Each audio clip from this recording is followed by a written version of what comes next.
السلام عليكم، كي راكم؟ ان شاء الله تكونوا بخير وعلى خير. نلقاكم في هذا الفيديو كاع بخير عليكم. اليوم جبت لكم الخليع. البنات ما تضحكوش عليا، والله ما كنت ماشيه نحطه، بصح كانوا بنات طلبوه مني، قلت لك حطيه لنا معليش، المهم نشوفوا الطريقه ونشوفوا الوصفه. قلت لهم صح، قلت لكم هذا كان من بين الروتينات اللي كنت الروتين اللي كنت ماشيه نحطه في تاع العيد الكبير، ما كتبش الحمد لله. المهم أنا عاودت قطعت هاد المقتطفات كنت نوجد في الخليع. هنايا كنت ديت هذا اللي يجي هذاك اللي ما بين الضلوع والفخذ كما نقولوا الصفاق.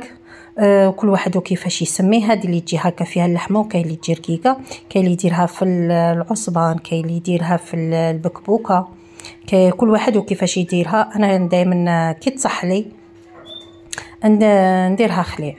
وتاني البنات ماشي شرط تكون هكا جديده زعما من الخروف وكشي، تقدي هكا كي تكوني تجبدي في اللحم ويجيك مرصو في هاد الجهه اللي رقيقه وكشي، قطعيها ملحيها وديريها تيبس لك.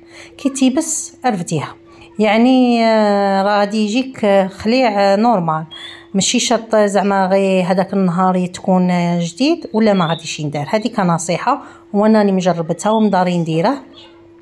كي يكونوا عندي هكا دي مورسو كشي ونصيف فيهم هكاك طرف هكاك رقاق، كاين اللي يجي في لي كوت هذوك اللي يجي فيهم الاخر غليظ، ولا تاني هكاك مرصويات، قلت لكم انايا نديره.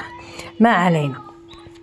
هنايا كنت قصيته رقيق، كما تشوفوا البنات قصيته طوليا هكا رقيق، ماشي زعما ما نديرهش غليظ باش يبس لي، وثاني ما يذودليش، وباش هذاك اللحم كيما نقولوا ينشف. صاي شيرات هذه هي كيما نقولوا ينشف بالهواء، هذه هي.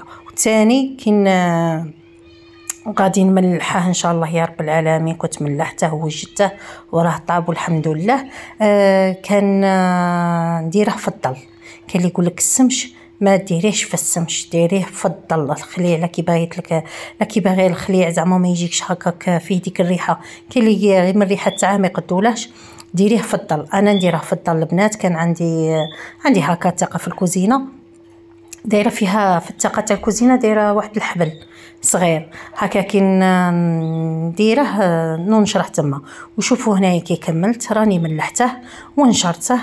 كي نشرته ها هو هذا من نهار الزواج تاع العيد درته البنات. ها هو راه يبس مع شتو الحمان اللي جا. هنايا كي ديريه قطعيه كي يبس هكا قطعيه. تي من احسن كي تكوني باغي تنشريه ديريه للطول ما يتقطع لكش. وشوفوا بقى لي هكاك الله يبارك ما شاء الله. وهنايا تاني بغيت قصيته بالمقص. وتاني كتدبيره البنات، انا هنايا تكون نقصه ونديره في الكونجيلاتور البنات. وثاني كتتبيره كاين واحد الاخر نخيطهم انا هكا نطيب فيهم الخليع الحمص، هاد الصوالح اللي كيما نقولوا يتفركتونا في الكيكوطه باش ما تضليش تجري من موراهم. كي تبغي تصفي كديري بركوكس ولا طعام ولا كل واحد واش يدير بالخليع، كل واحد والاكله اللي يبغيها باش يوجدها. انا مخيطت له مخيطت لها كيما نقولوا الفينه ولا البطان، هادوك مخيطت له ساشيات هكا. تكون نوريهم لكم هنايا وريت لكم كيفاش كنت نمقص به نمقص فيه بالمقص ولا بالخدميتيه واش الاخر. انا مقصته هنايا، وكانت بنتي قابضت لي بورطاب ربي يحفظها لي وينجحها لي ان شاء الله وينجح كاع وليداتكم يا رب العالمين امين. طلبوا لها ربي، راه عندها الباك، طلبوا لها ربي البنات وكاع وليداتنا. ها هما هذه الصغيره دايرتها انايا للحمص، ولا كون دايرتها للحمص، ديرها في المرقه تاع بركوكس ولا في الطعام ولا باش ما يهمليش وما نضلش انا بالمغيرفه هامله ونجري من موراه. والثاني هذيك الكبيره دايرتها للخليع. شوفوا يجيكم روعه، وان شاء الله يا رب العالمين كي تكمل بنيتي الباك ان شاء الله يا رب العالمين راني ناويه ندير بركوكس بالخليع والتعمير ان شاء الله ونشاركه معاكم ان شاء الله يا ربي. وهذه هي النتيجه النهائيه بعد ما قصيته. هذه هي الكميه، هو ما يغرمش صراحه، انا درته شويه مهم ولادي يبغوه. وفي الاخر دائما نقول لكم البنات ما تبخلوش عليا، انا كملنا الشرط الاول انا هذاك المورسو ما عجبنيش، قلعته باش ما عجبنيش هكا. المهم ما تبخلوش عليا. بالجاب البنات باش نكمل الشرط الاول راني كملته الحمد لله. باش تتفعل لي القناه ونبقى مريحه ديروا لي الفيديو تفرجوه لي كامل، ربي يجازيكم. وهذاك الجنب باش يعرضه لي اليوتيوب، ربي يجازيكم كل خير. ونقول لكم نتلاقوا في فيديو واحد اخر وصفه واحده اخرى. سلام.